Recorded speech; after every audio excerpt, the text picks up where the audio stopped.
ప్రార్థన చేయుచున్నాము మా పరమ తండ్రి. ఆమేన్. Please be seated.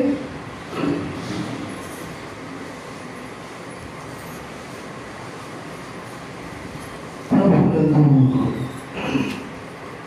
అత్యంత ప్రియమైనటువంటి దేవుని ప్రియబిడ్డలారా, ప్రభువును రక్షకుడైనటువంటి యేసుక్రీస్తు ఉన్నతమైన నామములో వందనాలు, స్తుతులు, స్తోత్రాలు.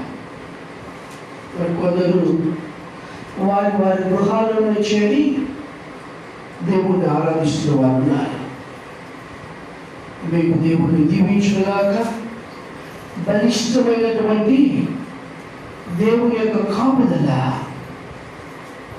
దేవుడు మీకును మీ కుటుంబాలకు అనుగ్రహించబడునుగాక. ప్రియ దేవుని బిడ్డలారా, చదవబడిన లేఖన భాగాన్ని మనం జ్ఞాపకం చేసుకుంటే లూకా సువార్త 5వ అధ్యాయం 17వ వచనం నుండి 25వ వచనం. యేసుక్రీస్తు ప్రభువారు కపెర్నహూము అనే పట్టణానికి వచ్చారు. ఆ పట్టణం నాహూము కట్టినటువంటి పట్టణం కపెర్నహూము. ఆ పట్టణానికి వచ్చినప్పుడు ఆయన ఒక ఇల్లు చేయలేదు. అనేకమైనటువంటి జనాలు విస్తారంగా ఆ ఇల్లు నిండిపోయారు. పరిసర ప్రాంతాలన్నీ నిండిపోయాయి. అయితే ఆ ప్రాంతంలో ధర్మశాస్త్రోపదేశకులు కూడా వచ్చున్నారు, పరిశీలు కూడా వచ్చున్నారు. ఈ ధర్మశాస్త్రోపదేశకులు అంటే శాస్త్రం అంతా తెలిసినటువంటి వారు. పరిశీలు మంచి ట్రెడిషన్స్, మేమే భక్తి పరులము, దేవుని బిడ్డలము, దేవుని చేత ఏర్పరచబడిన వారము అనేటువంటి వారు. వారు అక్కడికి ఎందుకు వచ్చారంటే దేవుని వాక్యం వినడానికి కాదు. లోకమంతా యేసుక్రీస్తు వెంట పోతుంది, ఆపాలి, ఖండించాలి. యేసయ్య ఏ తప్పులు చెప్తారో, ఏ పొరపాటు చేస్తారో పట్టుకోవాలనే ఉద్దేశంతో వారు వచ్చి ఉన్నారు. అలాంటి సమయంలో ఒక నలుగురు వ్యక్తులు పక్షవాతం చేత బాధపడుతూ మంచం మీద ఉన్న ఒక వ్యక్తిని యేసయ్య దగ్గరికి తీసుకొని వస్తున్నారు. ఎలా ఉంది అంటే అక్కడ పరిస్థితి ఇల్లంతా నిండిపోయింది, పరిసర ప్రాంతం అంతా నిండిపోయింది. ఎలాగైనా యేసయ్య దగ్గరికి ఆయన తీసుకోవాలనుకుంటున్నారు. ముందుకు పోతుంటే అనుకున్న వాళ్ళు అంటున్నారు, మీకన్నా ముందు వచ్చినవాడు మేము ఉన్నాము చూడాలి. ఈ సీన్ ఎలా ఉందని అంటే, ఒక టీవీలో చూసినవాడు ఎవరైనా ఉంటే, నెల్లూరు జిల్లా కృష్ణాపట్నంలో కరోనాకి ముందు పెడుతున్నటువంటి ఆనందయ్య ఈ మాటలు వ్యాప్తి అయిపోయి, ఒకసారి ఏం జరిగిందంటే, ఒకరోజు ఆ కృష్ణాపట్నం రోడ్డు అంతా బ్లాక్ అయిపోయింది. జనాలు విస్తరించి ఉన్నారు. ఎలా ఉన్నారంటే, కొంతమంది హాస్పిటల్లో ఉన్నటువంటి కరోనా పేషెంట్స్ని అంబులెన్స్లో ఎక్కించుకొని ఆ ప్రాంతానికి వెళ్ళిపోతుంటే విస్తారమైనటువంటి జనాలు. మేము వెళ్ళాలి, ఇదిగో ఒకవేళ శ్వాస లేని వాళ్ళు కూడా పడిపోయి ఉండే వాళ్ళు కంటిలో ముందేస్తున్నారు, లేచి అందరూ లేస్తున్నాడు. రోజుల్లో దాదాపు 60,000 మంది ఆ కృష్ణాపట్నం అంతా రోడ్లన్నీ బ్లాక్ అయిపోయాయి. ముందుకు వెళ్ళడానికి అవకాశం లేనటువంటి పరిస్థితి. పక్షవాయువుతో మంచం మీద ఉన్నటువంటి వ్యక్తిని వారు ఎలాగైనా యేసయ్యకి చూపిస్తే స్వస్థతిస్తున్నారు తీసుకుని వస్తే లోపలికి తీసుకుపోయే అవకాశం లేకుండా పోయింది. ఆలోచన చేశారు. యేసయ్య ఉన్న ఇంటి దగ్గరికి వచ్చారు. ఆ ఇంటి మీద ఎక్కి పెంకుటిల్లు, ఆ పెంకులన్నీ పీకి యేసయ్య ఉన్న స్థలంలో మంచంతో తాళ్ళు పెట్టి తినిపించారు. యేసయ్య వారి విశ్వాసాన్ని చూచి, ఎవరి విశ్వాసాన్ని ఎవరైతే తాళ్ళు కట్టి తీసుకొచ్చి దింపారో వారి విశ్వాసాన్ని చూసి ఇంకేమన్నా అంటే నీ పాపములు క్షమించబడిందో అని చెప్పి ఏమంటాడంటే, ఇదిగో లేచి నీ పరుపులు ఎత్తుకొని నీవు వెళ్ళుము. హల్లెలూయా, హల్లెలూయా. ప్రభువు శక్తి యేసుక్రీస్తు మీద ఉన్నది. ఉన్నప్పుడు ఆయన అన్నమాట, నీ మంచం ఎత్తుకొని, ఏ మంచం మీద అయితే పడుకొని వచ్చావో, ఏ మంచం అయితే నిన్ను ఇంతవరకు మోసిందో అదే మంచాన్ని ఎత్తుకొని నువ్వు ఇంటికి వెళ్ళాడు. వెంటనే తడుచి వెంటనే ఏం చేశాడే, లేచి తన మంచం ఎత్తుకొని తన ఇంటికి వెళ్ళాడు. హల్లెలూయా. శ్రేష్టమైనటువంటి కార్యం చేశాడు. ఇది అందరూ మనకు బాగా తెలిసినటువంటి విషయం. అదే ప్రియమైనటువంటి దేవుని బిడ్డలారా, ఈ టెక్స్ట్లో క్లుప్తంగా 3 విషయాలను మీతో పంచుకోవాలని ఇష్టపడుతూ ఉన్నా. 3 విషయాలు. ఒకటి ఏంటంటే, ఆ మంచం మీద వచ్చినటువంటి వ్యక్తికి ఎలాంటి రోగం ఉన్నది, అది ఏ వ్యాధి? పక్షవాయు, పెరాలసిస్. ఏమంటాము? పెరాలసిస్. అంటే ఈ పెరాలసిస్ ఎందుకు వస్తుంది, ఎలా వస్తుంది అంటే, జాగ్రత్తగా బీపీ ఎక్కువ ఉన్నటువంటి వారికి ఏం చేస్తుందంటే, ఈ శరీరంలో ఒక్కోసారి ఈ మెదడు, ఈ రక్త ప్రవాహాలను మెదడు కొట్టేస్తారు. మెదడును ఈ కుడివైపు కనుక కొడితే ఎడమవైపు ఉన్నటువంటి కాలు చేతులు పడతాయి, లేదా ఎడమవైపు కొడితే కుడివైపు. అంటే దీంట్లో ఉన్నటువంటి శక్తిని బట్టి నాలుగులో ఏదో కొట్టేస్తారు అన్నమాట. అలాంటి సమయంలో ఈ కాళ్ళు చేతులు ఉంటాయి, కానీ ఇవి పనిచేయవు, ఉపయోగపడవు, నిర్జీవం అయిపోతూ ఉంటాయి. కాబట్టి బీపీ ఉన్న వాళ్ళు ఎవరైనా సరే మనం జాగ్రత్త వహించాలా. హాస్పిటల్లో తరచూ చెకప్ చేసుకునే వారిగా ఉండాలా. ఈ పారాలసిస్ స్ట్రోక్తో మంచం మీద పడినటువంటి వ్యక్తి, ఆయన కాలు ఉంది, చెయ్యి ఉంది, చూస్తానికి బాగానే ఉంటున్నాయి, కానీ ఆ కాలు చేతులు ఉపయోగపడలే, నిర్జీవమైపోయింది. ప్రియ దేవుని బిడ్డలారా, ఉపయోగం లేకున్నటువంటి పరిస్థితులు ఉన్నాయి.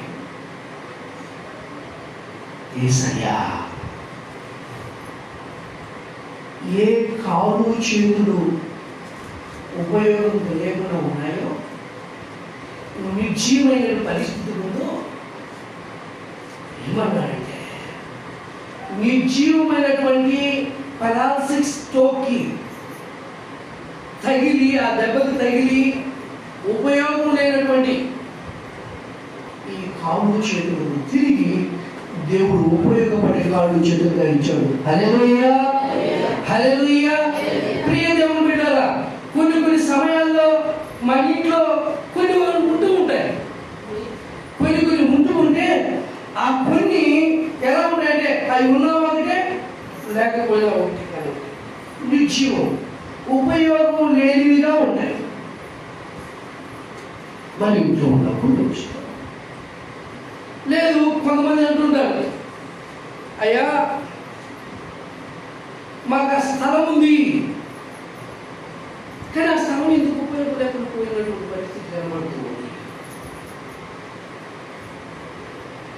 ఇంకా ఆలోచన చెప్పాలంటే నా కొడుకున్నాడయ్యా, వాడు వయసు పెరిగింది కానీ వాడు ఇంకా ఎందుకు ఉపయోగపడినటువంటి పరిస్థితిలో ఉన్నాడయ్యా, నిరుపయోగమైనటువంటి పరిస్థితిలో ఉన్నాడయ్యా అనుకుంటున్న వారికి నేను చెప్పే శుభవార్త, దేవుడు నిర్జీవమైనటువంటి ఆ స్థలాలను, నీకున్నటువంటి వస్తువులను, నీ కుమారులను కుమార్తెలను, మీ జీవితాలను యేసయ్యా జీవాన్ని ఇస్తాడు. హల్లెలూయా. ఉపయోగము లేనటువంటి వాటిని ఉపయోగించుకునే వస్తువు వాటిగా తయారు చేయగల సమర్థుడు మన ప్రభు అయినటువంటి యేసుక్రీస్తు. హల్లెలూయా. దేవుని బిడ్డలారా, మీకు అర్థమైందానికి ఒక మాట చెప్తాడు. ఒకసారి ఎలీషా ప్రవక్త ఎరుకో పట్టణానికి వెళ్ళాడు. ఎరుకో పట్టణానికి వెళ్ళిన తర్వాత ఆ పట్టణస్తులందరూ ఆయన దగ్గరికి వచ్చారు. వచ్చి, అయ్యా మా పట్టణాన్ని నువ్వు చూస్తున్నావు, ఈ రాజభవనాలను, ఈ పొర వీధులను ఇవన్నీ చూస్తూ ఉన్నప్పుడు ఈ ఎరుకో పట్టణం ఎంతో అందమైన పట్టణముగా నీకు కనబడుతూ ఉంది, నిజమే. కానీ ఇప్పుడున్నాయే నీళ్లు, ఈ నీళ్లు నిరుపయోగమైనటువంటి నీళ్ళయ్యా. ఈ నీళ్ల ద్వారా భూమిలో పంట వేస్తే తన సాగమంతా పోతుంది, సరైనటువంటి పంట పండులో లేదు. అయ్యా ఈ నీళ్లు త్రాగి అనేకులు వారి జీవితాలను, వారి పరిస్థితులను చాలా విధంగా వికారంగా తయారైపోతున్నారు. నిర్జీవమైనటువంటి ఎలీషా ప్రవక్త అన్నాడు, ఒక కొత్త కుండ తీసుకోనండి, అందులో ఉప్పు తీసుకోరండి అని చెప్పి ఆ ఉప్పును ఏం చేశాడంటే ఆ నీళ్ళలో వేశాడు. హల్లెలూయా. ఉపయోగంలోని ఆ నీళ్లు దేవుని ప్రవక్త మాట చేత ఆ నీళ్లు ఉపయోగకరమైన నీళ్లుగా మారినాయి. హల్లెలూయా. ప్రియ దేవుని బిడ్డలారా, నీ నా జీవితాల్లో నిరుపయోగం ఉన్నటువంటి పరిస్థితులు కనబడుతూ ఉంటే ప్రభువైనటువంటి యేసుక్రీస్తు నిర్జీవమైనటువంటి ఉపయోగమైనటువంటి మన జీవితాలను ఉపయోగించుకునే జీవితాలుగా మార్చగల సమర్థుడు ప్రభువైనటువంటి యేసుక్రీస్తు. ఇంకా చెప్తూ ఉన్నాను, ప్రియ దేవుని బిడ్డలారా, ఎంత మేలుకరమైన పరిస్థితి తీసుకొస్తారంటే ఒకసారి మనం చూద్దాం. ఆదికాండం 1వ అధ్యాయంలో భూమి ఎలా ఉంది? నిరాకారముగాను శూన్యముగాను ఉంది. నిరాకారము, పనికిరాని, ఉపయోగం లేనటువంటి పరిస్థితుల్లో ఉంటే దేవుని ఆత్మ జనముల పైన ఆడుచుండెను. అలాంటి సమయంలో దేవుడు కలుగు చేసుకుని నిరాకారమైనటువంటి ఈ ఆకారమైనటువంటి ఆ పరిస్థితులు, జిగ్జాగ్ గజిబిజిగా ఉన్నటువంటి పరిస్థితులను దేవుడు సరిచేసి ఉపయోగించుకునే స్థితికి తీసుకొచ్చాడు. హల్లెలూయా.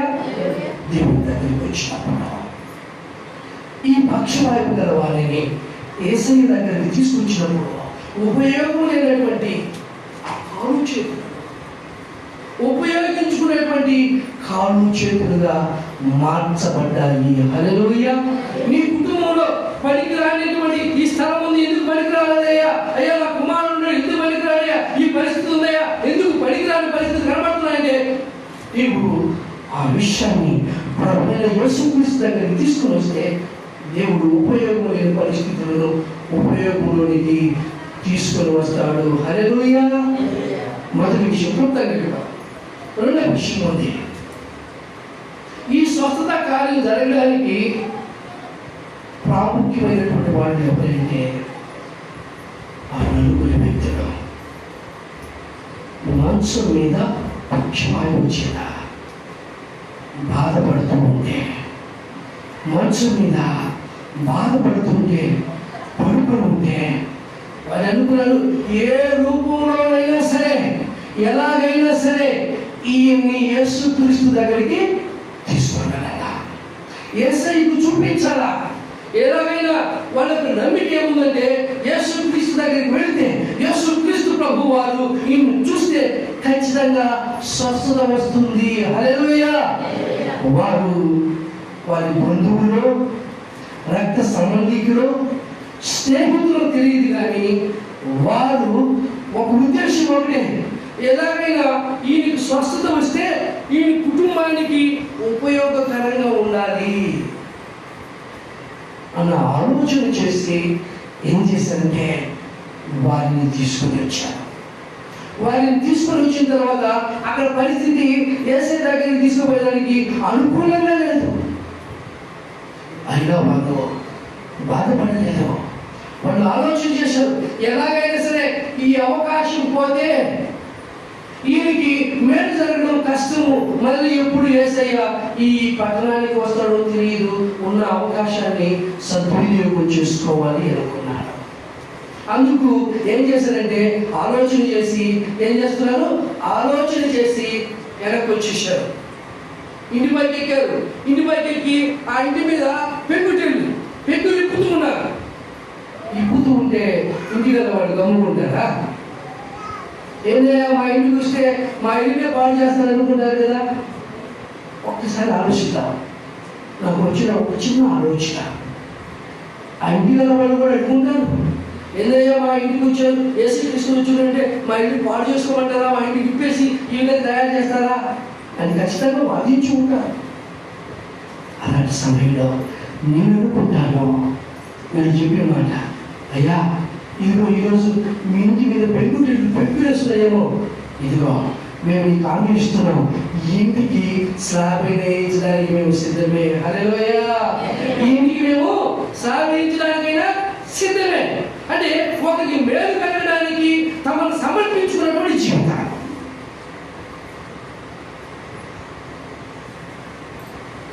ఈరోజు కరోనా కోరల్లో చిక్కుకున్నటువంటి కుటుంబాలు ఎన్నో మన కళ్ళ ముందు కనబడుతూ ఉన్నాయి. కొందరిని పోగొట్టుకొని, కొందరిని ఇంట్లో పెట్టుకొని, ఒకవేళ క్వారంటైన్లో పెట్టుకొని, ఐసీయూలో పెట్టుకొని, రకరకాల రీతిలో ఈ కరోనా కష్టకాలంలో వేదన పడుతున్నటువంటి కుటుంబాలు అనేకలు ఉన్నాయి.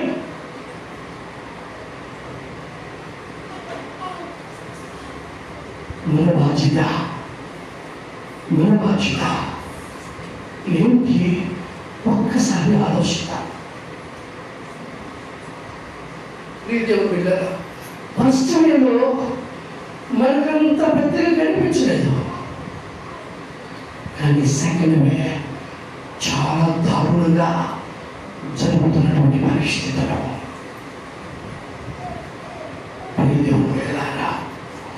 ఒక్కసారి మనం ఆలోచిద్దాం, ఏం చేయగలం? దేవుని వెళ్ళారా? ఫస్ట్ వేలో ఎవరు వస్తే నేను ప్రభుదాస్ గారు పోయి ప్రార్థన చేసి వచ్చాం. సెకండ్ వేలో ఈ ప్రాంతంలో కొంతమందికి కరోనా వచ్చింది. అలాంటి పరిస్థితుల్లో ఏంటి మన బాధ్యత? ఒకసారి నేను ఆలోచించాను. వాళ్ళ పిల్లలు ఉంటే వాళ్ళకి ఏమైనా వచ్చిందని ఒకసారి ఫోన్ చేస్తే ఆ పిల్లలను తీసుకుపోయి టెస్ట్ చేయించాను.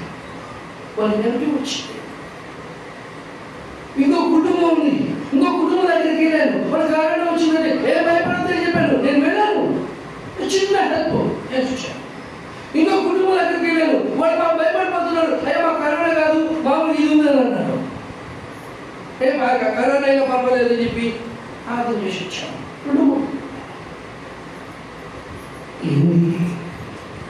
ఎందుకు ఏంటి వాళ్ళకి మన సంబంధం?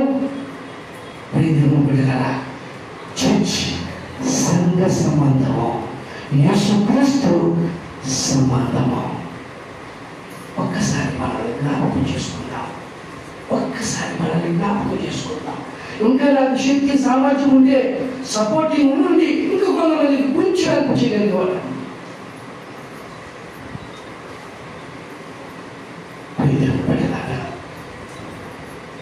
మనం చేతనైతే 4 మంచి మాటలు వాళ్ళు చేద్దాం. భయపడబాకండి, మేము మీకోసం ప్రార్థన చేస్తాం, మీకోసం ప్రార్థన చేస్తాం. దేవుడు మీకు సహాయం చేస్తాడు, దేవుడు మీకు మేలు చేస్తాడు.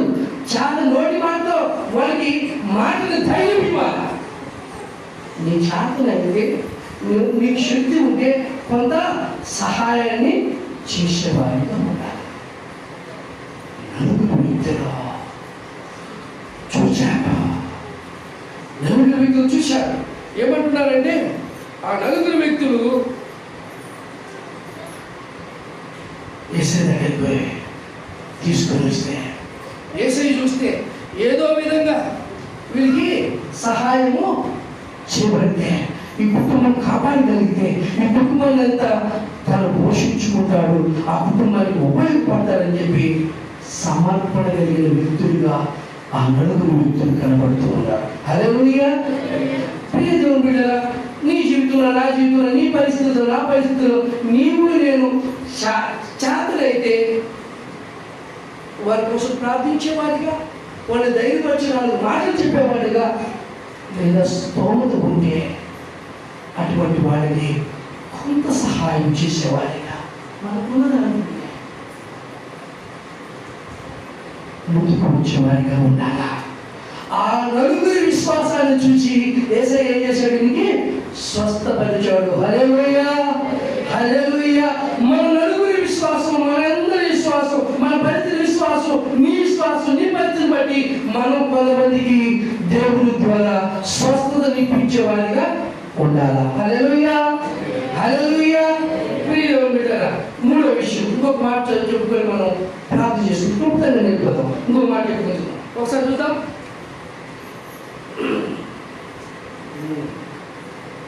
యేసు 22వ వచనం, వారి ఆలోచన ఏది? ఇంకా ముందు చూద్దాం కదా. ఆయన 20వ వచనం చదువుకుందాం. ఆయన వారి విశ్వాసమును చూచి మనుష్యుడా నీ పాపములు క్షమింపబడి ఉన్నవని వారితో చెప్పగా, శాస్త్రులను పరిసయ్యులను దేవదూషణ చేయుచున్న ఇతరెవడు దేవుడొక్కడే తప్ప మరి ఎవడు పాపములు క్షమింపగలనని ఆలోచించుకొనసాగేది. యేసు వారి ఆలోచన ఎరిగి, మీరు మీ హృదయంలో ఏమి ఆలోచించుచున్నారు? మీ పాపములు క్షమింపబడి ఉన్నవని చెప్పుట సులభమా? మీ లేచి నడవమని చెప్పుట సులభమా? యేసయ్య మొదటి ఏం చేశారు? పెనాల్సిస్ అంటే పక్షవాయువు. ఆ పక్షవాయువు ఏంటంటే యేసయ్య దగ్గరికి వస్తే ఏం జరుగుతుందంటే ఉపయోగం లేనివి ఉపయోగకరంగా మారుతాయి. 2, నలుగురు వ్యక్తుల గురించి మాట్లాడారు. నలుగురు ఏం చేశారంటే వాళ్ళు కొంచెం ఇతరుల ఆరోగ్యం కొరకు వాళ్ళు తపన పడేటువంటి వాళ్ళు, సమర్పణ కలిగినటువంటి జీవితాలు కలిగినట్టు ఉంటారు. త్యాగం, ప్రేమ కలిగినటువంటి వారు తీసుకొచ్చారు. యేసయ్య ఎదుటే దించారు. దించిన తర్వాత యేసయ్య నీకు స్వస్థత కలుగుతుందని చెప్పడా? ఆయన ఏమన్నాడంటే, నీ పాపములు క్షమించబడి ఉన్నవి. ఏమంటాడు? ఇదవచ్చు, ఆయన వారి విశ్వాసమును చూచి, మనుషుడా నీ పాపములు క్షమించబడి ఉన్నవని వానితో చెప్పెను. హల్లెలూయా. ఇప్పుడు ఆయన తీసుకొచ్చిన ఆయనకి స్వస్థత కావాలన్నా, పాపాలు క్షమించబడాలన్నా? స్వస్థత కోసం తీసుకొచ్చాడు. కానీ యేసయ్య ఏమంటున్నాడంటే, ముందుగా నీ పాపములు క్షమించబడి ఉన్నవని చెప్పాడు. ఆయన నీ పాపములు క్షమించబడి ఉన్నవని చెప్పి నీ పరిపెత్తుకొని నీ మంచం ఎత్తుకొని నువ్వు వెళ్ళు అన్న తర్వాత స్వస్థత ఇచ్చాడు. అంటే దాని ఉద్దేశం ప్రియా దేవుని బిడ్డరా, ఆ రోగము రావడానికి కారణము పాపమైందని దాని మూలాలని ముందు ఆ పాపాన్ని క్షమించి తర్వాత ఇది స్వస్థతనిచ్చాడు. హల్లెలూయా. ఆ పాపములకు స్వస్థతనిచ్చి తర్వాత ఆయన వ్యాధికి స్వస్థతనిచ్చాడు. హల్లెలూయా. ప్రియ దేవుని బిడ్డలారా, ఒక్కసారి మనం జ్ఞాపకం చేసుకుందాం. అంటే అన్ని అనారోగ్యాలు, అన్ని రోగాలు రావడానికి కారణం పాపం మాత్రం కాదు. ఒక పాపం ఒక కారణం, ఒక మాట చెప్తారు. కొన్ని సమయాల్లో అనారోగ్యం రావడానికి కారణం మనకు మనమే. ఒకటి ఎలా, కొంచెం ఎక్కువగా భోంచేస్తాం, ఉందని ఎక్కువ తినేస్తాం అనుకో, తినేసినప్పుడు ఏమొస్తుంది? కొలెస్ట్రాల్ వస్తుంది. లేదు అసలు భోజనం చేయకుండానే ఎక్కువ ఉపవాసాలు లాగా ఉంటున్నాం అనుకో, గ్యాస్ట్రిక్ ట్రబుల్ వస్తుంది. అంటే అనారోగ్యం రావడానికి కారణం ఎవరు? మనకు మనం స్వయంగా చేసుకున్నటువంటి పరిస్థితి. అనారోగ్యం రావడానికి కారణం మన పరిస్థితి, మనకు మనం. ఒకసారి రెండో విషయాన్ని ఒకసారి మనం చూద్దాం. దురాత్మ, దుష్ట శక్తులు కూడా కొన్నిసార్లు మన అనారోగ్యాన్ని తీసుకొస్తాయి. మీకు మాకు అర్థమైనా చెప్తాను. యోబు ఉన్నాడు, యోబుకి అనారోగ్యం రావడానికి కారణం ఆయన ఏమైనా తప్పు చేశాడా? ఆయన ఏమైనా పాపం చేశాడా? కాదు. దురాత్మ ఏం చేసిందంటే యోబుకి అనారోగ్యాన్ని తీసుకొచ్చింది. ఇదిగో కొన్నిసార్లు గెజారైన ప్రాంతంలో దురాత్మ పట్టిన వాడు అక్కడ ఉన్నాడు. ఆ దురాత్మ వల్ల ఆయన బాగా లేకుండా ఆడుతున్నాడు. గెజారైన అంటే ఒకటి, మన స్వయంకృత అపరాధంలో అనారోగ్యం వస్తుంది. రెండు, దురాత్మ వల్ల కూడా అనారోగ్యం వస్తుంది. మూడు, దేవుడు కూడా కొన్ని సమయాల్లో మనకు అనారోగ్యాన్ని ఇస్తున్నాడు. ఎక్కడ సార్? మనందరికీ బాగా తెలుసు. నయమాను అనేటువంటి వ్యక్తి ఎలీషా దగ్గరకు వచ్చాడు. అయ్యా నాకు స్వస్థత కావాలి అని అడుగుతున్నాడు. సరే కొన్నిసార్లు జరిగిన తర్వాత ఎలీషా గారు ఏమనంటే, నువ్వు యోర్దాను నదిలోకి వెళ్ళి 7 మార్లు మునుగు అన్నాడు. 7 మార్లు మునిగాడు. మునిగిన తర్వాత ఆశ్చర్యకరంగా ఆయన దేహం స్వస్థత వచ్చింది. కృతజ్ఞత కలిగి యెహోవా వంటి దేవుడు ఈ ప్రపంచంలో ఇంకెవరు లేరని చెప్పి తాను చాలా కానుకలు తీసుకొచ్చాడు, బట్టలు తీసుకొచ్చాడు. ఎలీషా దగ్గరికి వెళ్ళి ఈ కానుకలు తీసుకోమని అడిగాడు. యెహోవా జీవముతుడు నాకు తోడున్నాడు, నాకు తోడున్నాడు. ఆ ఎలీషా దగ్గర పనిచేస్తున్నటువంటి గెహాజీ ఒకడున్నాడు. ఈయన తీసుకోడు, మమ్మల్ని తీసుకోండి. ఆయన వెళ్ళిపోతున్నాడు రథం వేసుకొని. ఏం చేసాడు తెలుసా? రథం వేసుకొని వెళ్ళిపోతుంటే ఈయన మనిషి ఈ గెహాజీ రథం వెనుక పరిగెత్తడం మొదలుపెట్టాడు. పరిగెత్తడం మొదలుపెట్టి, అయ్యా మా ప్రవక్త దగ్గరికి వెళ్ళే వాళ్ళు వచ్చారు, కావాలా? కానుకలు ఇవ్వనట. ఆ కానుకలు తీసుకొని ఇంట్లో వచ్చి దాచిపెట్టి మళ్ళీ ఎలీషా దగ్గరికి వస్తాడు. ఎలీషా అన్నాడు, ఏమయ్యా ఎక్కడికి వెళ్ళావు, ఎక్కడి నుంచి వస్తున్నావు అంటే, సార్ నేను ఎక్కడికి పోలేదు, ఇక్కడే ఉన్నాను అంటాడు. అంటే నేను ఇక్కడే ఉన్నాను అంటాడు. అప్పుడు అంటాడు ఎలీషా, గెహాజీ నువ్వు పరిగెత్తుతున్నావే, నువ్వు పరిగెత్తేటప్పుడు నా మనసు నీతో రాలేదనుకుంటున్నావా? నేను చూడలేదనుకుంటున్నావా? నాకు తెలియదు అనుకుంటున్నావా? ఏ యోర్దాను నదిలో నయమాను వదిలేసేది అదే కుష్ఠరోగం నీకు నీ సంతానికి వస్తుందని చెప్పాడు. దేవుడు కూడా కొన్ని సమయాల్లో అనారోగ్యం ఇస్తూ ఉన్నాడు. హల్లెలూయా.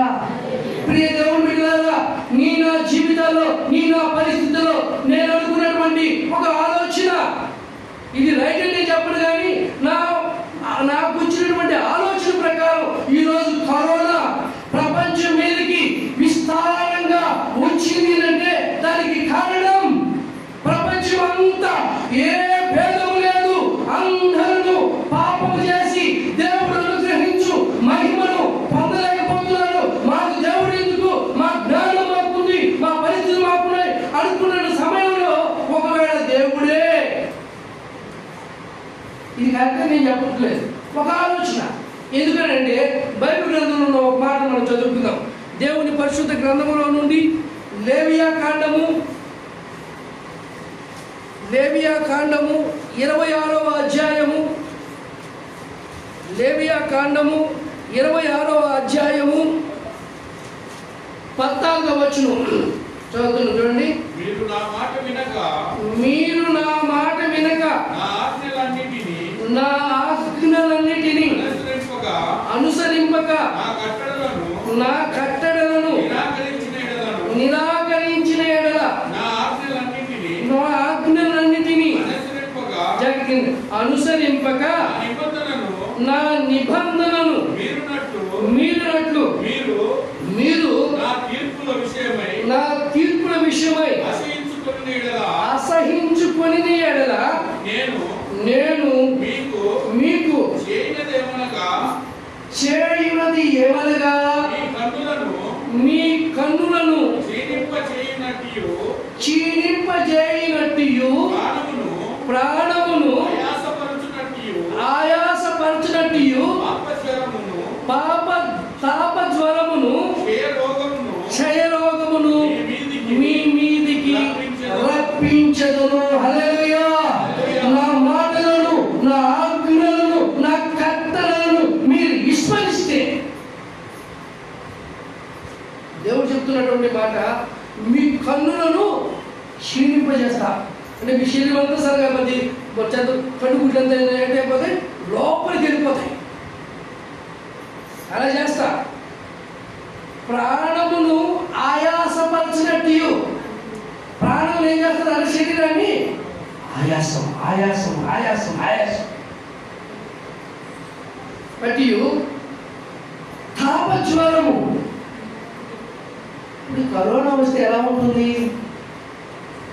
కరోనా వచ్చిన వాళ్ళకి ఒకసారి మనం పరిశీలన చేస్తే వాళ్ళకు ఉండేటువంటి లక్షణాలు, ఈ ఫస్ట్ వేలో సంగతి తెలియదు కానీ ఎప్పుడు మనకు జరిగింది, ఈ సెకండ్ వేలో కరోనాలో ఉన్నటువంటి పరిస్థితి ఎలా ఉండాలంటే వాళ్ళ పరిస్థితి, శరీరం ఎలా ఉంటుంది, ఆయాసం, ఊపిరి పీల్చుకునేటువంటి పరిస్థితి, వాళ్ళ శరీరము ఊపిరి తీసుకునేటువంటి పరిస్థితి, తాపకరమైన పరిస్థితి, జ్వరము, క్షయరోగం టీవీ ఎలా ఉంటుంది? ఇది ఊపిరితిత్తులన్నీ నిమ్ముచేది, కాఫం, దగ్గు వచ్చి, అంటే ఒక మాట చెప్పాలంటే దగ్గు, ఇవన్నీ ఈ లక్షణాలన్నీ ఇప్పుడు ఈ కరోనాలో కనబడుతున్నాయని అనుకుంటున్నా. హల్లెలూయా. ఈ కరోనాలో ఈ దగ్గు, ఈ ఆయాసము, ఈ జ్వరము, ఇవన్నీ కరోనాలో కనబడుతున్నాయేమో. ప్రపంచమంతా దేవుని ఆజ్ఞలను, ఆయన కట్టడలను అనుసరింపకుండా వారి ఇష్ట ప్రకారం నడిచినప్పుడు ఇలాంటి పరిస్థితులు తీసుకొస్తున్నానేమో. మీకు ఇంకో మాట చూపిస్తాను. ద్వితీయోపదేశ కాండము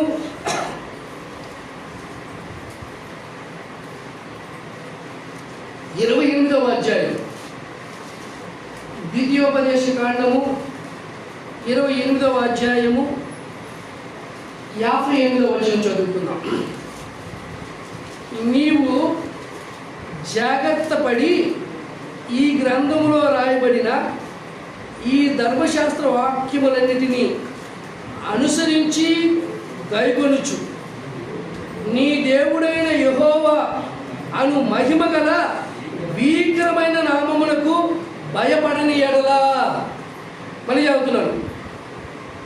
యెహోవాను ఆ మహిమ గల భీకరమైన నామమునకు భయపడని ఎడల యెహోవా నీకును నీ సంతతికిని ఆశ్చర్యకరమైన తెగులును కలుగజేయును. హల్లెలూయా. ఆశ్చర్యకరమైనటువంటి తెగులు. ఆశ్చర్యం అంటే ఇది ఇలా ఉంటుంది, ఈ వ్యాధి ఇలా ఉంటుంది అని చెప్పలేము. ఆశ్చర్యం, ఈ వేలు ఎటు ఉండొచ్చు, ఒకసారి వచ్చినప్పుడు మొదటి వేలు ఎలా ఉంది, సెకండ్ వేలు అసలు ఎన్ని రకాల టర్నులు తీసుకుంది, ఒకసారి మనం ఆలోచిస్తే ఆశ్చర్యము, ఆశ్చర్యకరమైనటువంటి తెగులు కలుగు చేసి అవి దీర్ఘకాలం ముందు గొప్ప తెగుళ్లను చెడ్డ రోగము గలవై ఉండును. నీవు భయపడిన ఐగుప్తు క్షయవ్యాధులన్నిటినీ ఆయన నీ మీదకి రప్పించును, అవి నిన్ను వెంటాడును. హల్లెలూయా. వెంటాడుతున్నాయి ప్రజలను ఈరోజు కరోనా వెంటాడుతూ ఉంది. అందుకే ప్రభుత్వాలు తప్పించడానికి ఆ వెంటాడుతున్నటువంటి ఆ వ్యాధి బారి నుండి తప్పించడానికి లాక్డౌన్ పెట్టేసి మనం అది వెంటాడుతుంటే దాక్కుంటున్న పరిస్థితి. ఒక జింకను పులి ఎలాగైతే వెంటాడుతుందో ఈ కరువునా అలాగా మానవులను వెంటాడుతున్నటువంటి పరిస్థితులను మనం చూస్తూ ఉన్నాం. కారణం నా మాట వెనుక ఏమన్నా అంటే మహిమ గల భీకరమైనటువంటి నామములకు భయపడక, మహిమ గల భీకరమైనటువంటి యెహోవా నామములకు భయపడకుండా ఉంటే ఇలా వెంటాడుతూ ఉంటుందేమో. ప్రియ దేవుని బిడ్డలారా, మానవుడు ఎవరైనా నాలో మిస్టేక్ లేదు అంటే వాడు అబద్ధికుడిని బైబిల్ గ్రంథంలో చెప్తుంది. అయితే మన తప్పిదాలను, మన పాపములను మనం ఒప్పుకుని ఎడల ఆయన నమ్మదగిన వాడు, నీతిమంతుడు కనుక సమస్తమైనటువంటి దుర్నీతుల నుండి మనలను తప్పిస్తాడు. హల్లెలూయా. ఈ తాపకరమైనటువంటి వెంటాడుతున్నటువంటి ఈ కరోనా వైరస్ నుండి మనం తప్పించుకోవాలంటే, అనేకులు తప్పించుకోవాలంటే నా పేరు పెట్టబడినటువంటి నా జనులు వారి చెడుతనమును విడిచిపెట్టి వారంతా కలిసి ప్రార్థన చేస్తే నేను ఏం చేస్తాను, ఈ దేశాన్ని స్వస్థపరుస్తాను. దేవుని బిడ్డలారా, నీవు నేను ఒకే ఒకటే. ఒకవేళ పాపను ఒప్పుకున్నాం, మిస్టేక్ లేకుండా ప్రతి ఒక్కరి జీవితంలో పాపం లేని వాడు ఒకే ఒకడు ప్రభువైనటువంటి యేసుక్రీస్తు మాత్రమే. ఆయన తప్ప పాపం లేనివాడు ఈ ప్రపంచంలో పుట్టలేదు, పుట్టడు. అందరూ కలిసి అయ్యా నీ నామాన్ని బట్టి ఇదిగో అని చెప్పి మన పాపం మనం ఒప్పుకొని విడిచిపెట్టి ఆయన ప్రార్థన చేస్తే వెంటాడుతున్నటువంటి ఎదుగుల్లో నుండి మనల్ని దేవుడు కాపాడుతాడు. మనం అందరం చేరి ప్రార్థన చేస్తే ఈ దేశానికి, దానికి, ప్రపంచానికి దేవుడు స్వస్థతనిస్తాడు. మళ్ళీ తాడువే అంటున్నారు, అది రాకుండా దూరపరచబడాలి. ఇంకో మాట, ప్రభుత్వాలు కూడా ఆనందానికి కొంత ఊరటినిచ్చాయి. అయ్యా నువ్వు మెడిసిన్ తయారు చేయొచ్చు, కావాలంటే ప్రభుత్వం కొంత మీకు కావాల్సినటువంటి మెటీరియల్ను సహకరిస్తున్న మెటీరియల్ తయారు చేస్తుంది. ఇలాంటి మెడిసిన్ ఇంకా అనేక చోట్ల తయారు కావాలి. మన దేశానికి కాదు, ప్రపంచానికి కూడా మనం ఈ మెడిసిన్ని పంపించేవారిగా యేసయ్య అన్నమాట ఏమంటే మీ పాపములు క్షమించబడి ఉన్నవి. ఇప్పుడు అని నీ మంచం ఎత్తుకొని నీ ఇంటికి వెళ్ళు. వెంటనే ఏం జరిగిందంటే వెంటనే తన మంచం ఎత్తుకొని తను వెళ్ళాడు. 3 విషయాలు ఒకసారి మనం జ్ఞాపకం చేసుకున్నాం.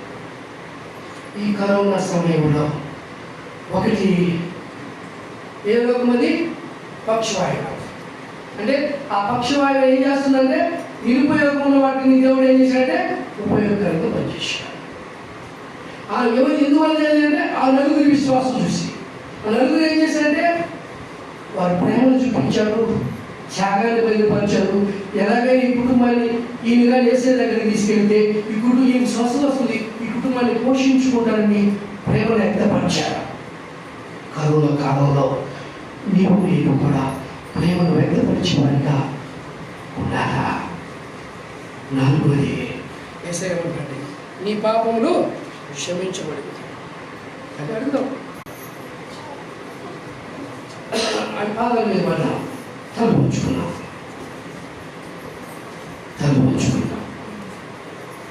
ప్రార్థన చేసుకున్నాం. రామదాస్ గారు మనం ప్రార్థన నడిపిస్తారు.